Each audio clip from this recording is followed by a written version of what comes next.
జై Sriram. Good morning అని అన్నా, గుడ్ నైట్ అని అన్న అర్థమైతే లేదు. ఎందుకంటే టైం చూసుకుంటే ఏదో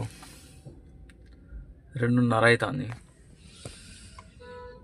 చిన్నప్పుడు బడికోరా నాయన చదువుకోరా అంటే నా బొచ్చు కూడా ఏం లేదు. అప్పుడు బుక్కులు మోసుకోపోలే కానీ ఇప్పుడు మోసుకోపోతున్నాం. బుక్కులు కాగితాలు, ఇంకో బుక్కులు కాగితాలు పట్టుకొని తిరుగుతాను. అప్పుడు మంచిగా టైంకు బయటికి పోయితే చదువుకుంటే ఇప్పుడు బుక్కులు పట్టుకొని తిరగాల్సిన అవసరం లేదు కదా. ఎయిర్పోర్ట్లో ఆడవాడు అత్తరాట వాడిని తీసుకొని హోటల్లో తీసుకుపోవాలని ఆడు రేపు పొద్దుగాలి ఏ టైంకి రమ్మంటాడు ఆయన ఆడు. ఓకే,